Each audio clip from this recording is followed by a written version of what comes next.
Alright, welcome back to the channel. We're halfway done with the regular season of college football. Basically, every team has gotten at least 6 games under their belt. Most of them, any of the ones that's going into the playoff competition, most of them basically have 0-1, or the few in the basically Big 12, Big 10, SEC have 2 losses, and they can still potentially make it within their conference as an automatic champion.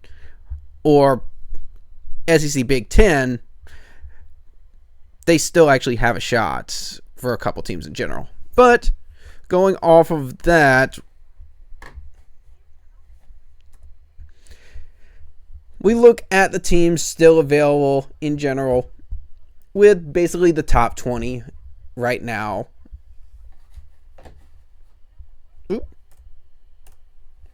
Basically, you have the top 20 in what is considered the Athletics top 136. Basically, it's very close to what the AP poll has in general, with a few exceptions. A couple teams they put higher than others.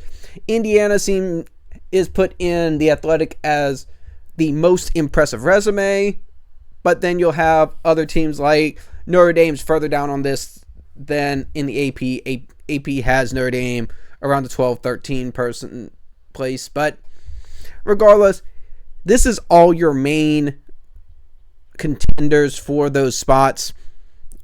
Take for granted a couple of the group of 5 teams you'll have to include in general. But yeah, Indiana 1, Ohio State 2, Miami 3, A&M, Bama, Texas Tech, Ole Miss, so on and so forth. If you're going just off of that top 12 and including South Florida's being the group of 5 constituent, this is what you would have off this right now. Indiana being the 1 seed, and this is a season where there's not going to be the 4 automatic qualifiers from the Power 4 teams getting the top 4 seeds. That's not going to matter. You're just going to have whoever those top 4 teams in the league, in the entire country are, that's going to be your 4 teams that get buys. Last year, those top 4 teams, they all lost in that first round. They're trying not to get that again. You had Boise State being a 3 seed overall with a bye. They lost to Notre Dame first round. So, all right, my bad. They lost to Penn State, but still, whatever. But yeah, in this case, Indiana would be the 1, Ohio State 2, Miami 3, A&M 4. This is going to change off of this as, yes, Indiana and Ohio State do not play each other in the regular season, but they will play potentially in a conference championship game. More than likely going to end up deciding one or the other. Probably not both to get that one spot, to get one of those 4 spots. Right now, Miami seems like the most likely one to keep their spot off of it. Them or Ohio State, because there's a very good potential Ohio State could end up running the table. But Miami, overall, the ACC is not a great conference. What you're kind of hoping for in the ACC is you'd have like maybe Bill Belichick for North Carolina would be better. Maybe you're hoping Clemson was going to be more of a factor, so it would actually be more of a competitive conference. You had Florida State start out 3-0 and a win against Alabama. You thought they were going to be a big factor in this. But no, the best team that Miami is going to have to play at any point of the season, as they've already actually beat Florida State, is in a conference championship game potentially against Georgia Tech, who right now would be just off the edge of this playoff scenario here. But yeah, in that case, literally just reading off the Athletics top 20. Bama will be 5, playing against the group of 5 team in South Florida. Their 1 loss against Miami is going to be more impressive than Memphis, who may be undefeated, but their best win is against Arkansas, and Arkansas already fired their coach. Then you have 6 seed Texas Tech going against Tennessee as the 11 seed. Tennessee being the last at-large constituent in the SEC. There is potential for all of the SEC teams to make the field, but there's also potential that 1 or 2 of those teams are going to be knocked off, because this one has Georgia, Bama, A&M, Ole Miss, LSU, Tennessee. You're probably not getting 6, not the full half of the playoff. what's more likely is it's going to average out closer to what the Big Ten has with Indiana, Ohio State, Oregon, and then maybe one more. Miami may not be the only ACC team. Texas Tech may not be the only Big 12 team, although that may still be likely. But Ole Miss, LSU 7-10, we already had that matchup where Ole Miss won in Oxford. This would be the same thing, another matchup, rematch in Oxford again. And then Georgia, Oregon. Last year you had basically the SEC versus Big Ten as in probably the most hyped up of that first round, those first round opponents. Ohio State kind of just wrecked all over the Volunteers. But in this case, Georgia, Oregon, everyone would get excited from those big brands. Now, if you're going off of more realistic expectations, you'll have just based off of the projections going on further in the year. Ohio State being the 1, Indiana being the 2, where Indiana may only have that one loss to a conference championship against Ohio State. Ohio State's most difficult game left, besides the championship, is likely going to be against Michigan. So them going undefeated is also very likely. As I said, Miami being the 3, even if they go undefeated, I don't know if they're going to end up jumping someone like Indiana if Indiana's only loss is to Ohio State. And right now, it would have A&M being the 4. Now, they have been the most consistent team throughout the year so far. Marcel Reed has been very good so far. Very few turnovers. They lead the country. Well, no, they lead the SEC in sacks. And it's one where them and Ole Miss are the last 2 undefeated teams in the SEC, and A&M gets to avoid Alabama. So, yes, they get LSU and a couple others, but at that point, A&M's schedule is going to be based off of what they do against LSU, what they do against Texas. So, Texas has been down this year, even though Texas did end up beating Oklahoma, to basically save their season. But yeah, those are top 4 off of it. In this case, there is still Georgia, A&M, Ole Miss, Tennessee, Bama. 5 is still very possible. It's likely going to end up being 4 or 5. But in this case, off of it, yeah, you still have Ohio State, Indiana, Oregon being the 3 in the Big Ten. You have Georgia Tech instead of LSU being that other ACC team replacing the SEC. That seems realistic. Even as an LSU fan, there's nothing about this season so far to make me feel that LSU is going to go into, not only going into Vandy, which is surprisingly a tough game this year, and they're actually an underdog, to beat the Commodores, then go into a A&M game. Yes, it's at home, but it is going to be very likely a top 10 matchup where A&M still going to be undefeated and coming off an Arkansas game. So, even though it's going to be a night game at home, it's one where between that game, between the Oklahoma game at the end of the year, and of course with Alabama, there's very good chance that they might just get 3 losses, because if they lose 2 of those 3, they're going to be out, and they're not even going to have a chance at the conference championship game. Georgia, on the other hand, they already got through Alabama with their lone loss. They got through Tennessee with a win. Yes, they still play Texas, but Georgia Tech may end up being the toughest game left, where one of those teams between Georgia Tech actually end up getting knocked out because of that game, if neither one win the conference championship themselves. Then right now, Ole Miss, they've got some leeway left over for the fact that, yeah, they're undefeated. They've already beat LSU. But yeah, one thing they end up taking away from all of the first half of the season, especially with the group of 5 and how the entirety of those whole group of conferences shake out,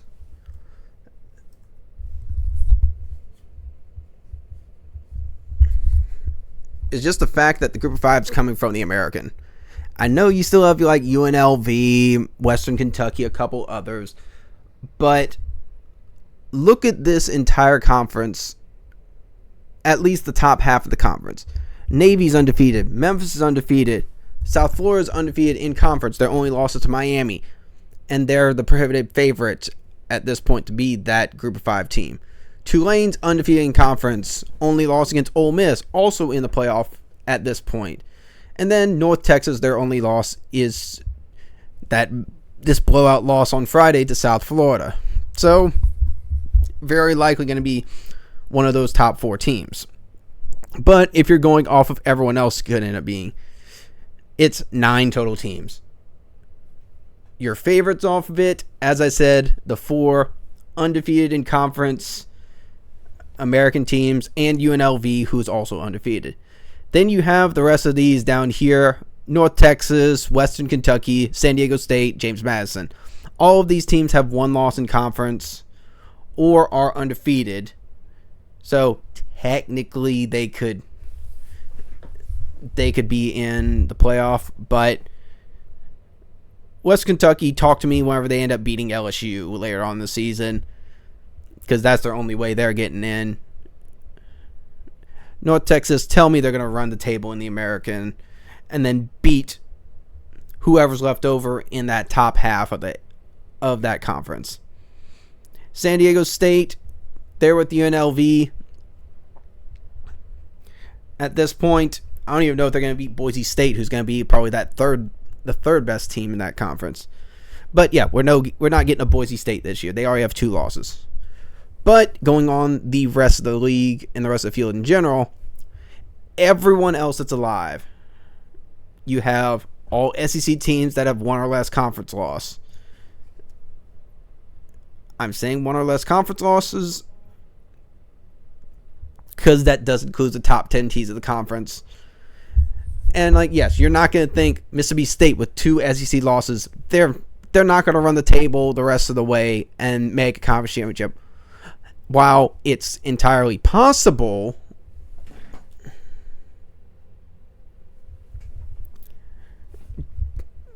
you're really counting on Blake Shapen and that their first year coach to make it in.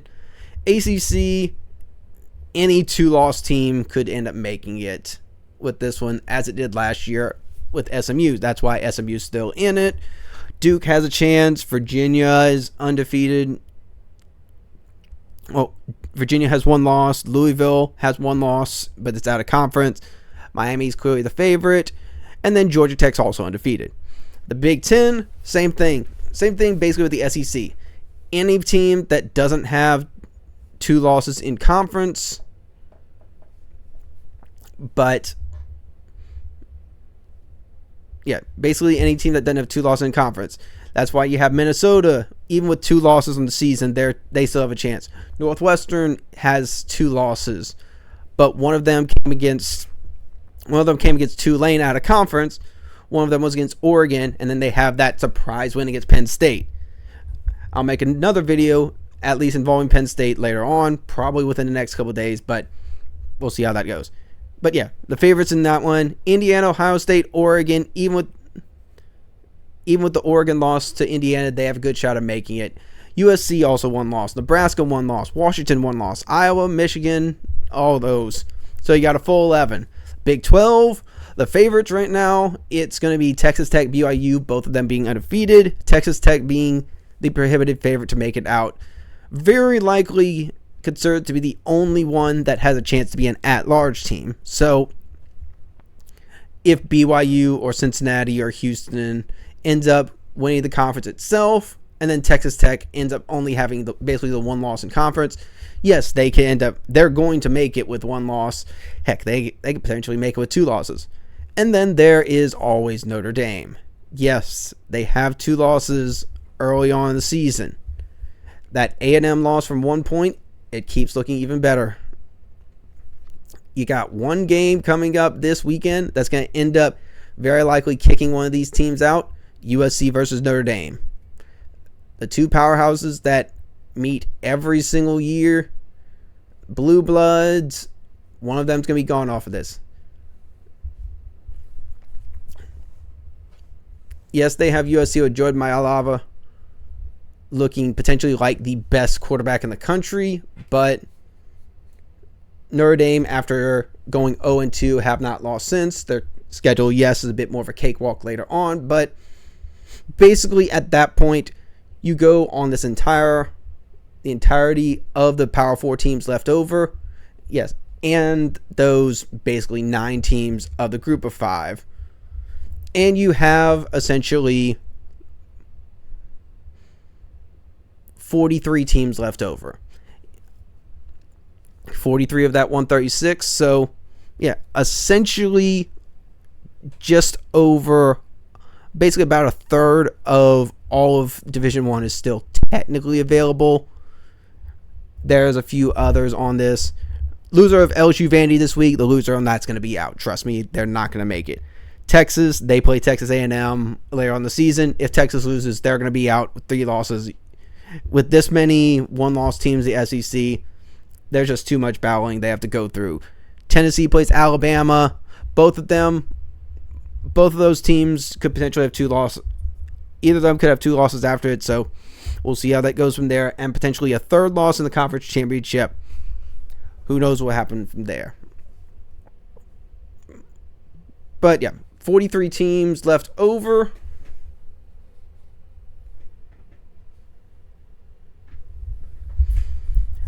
And we're just halfway through the season. It's going to be a fun little ride at this point. Whenever you have LSU Vandy, Alabama Tennessee, you have Ole Miss Georgia. Ole Miss, if they get through these next 2 games, if they win one of these next 2 games, you can just lock them in at this point. But yeah, halfway through the season, we'll see how things go with the latter portion of it. Things are going to clear up a little bit further once we get into November and once we get into the conference championships, where at that point you're going to know a few absolute locks on the season. Yes, you do think that's, like, as I said earlier, Ohio State, probably a lock. Ole Miss, win one of these 2 games, Ole Miss or against Georgia or Oklahoma, likely a lock. A&M hasn't gone through the latter portion. Their tougher part of the schedule in the latter portion. So none of that's really set in stone. Any 2-loss SEC team, bar none, is probably going to be a lock. But yeah, with all that being said, thank y'all for watching. More content on college football going to be coming in the near future. Going to talk a little bit on what went wrong with a couple Power 4 teams in the next day or so. Previewing Tulane Army on it. And we'll see if anything else comes up that ends up finding it interesting. But yeah, thank y'all for watching. More videos coming soon. Like, subscribe. Please comment below if there's anything more you want to hear, anything else you want to see, anything else you find interesting that I should know about. But thank y'all. Thank y'all for watching again, and I'm out.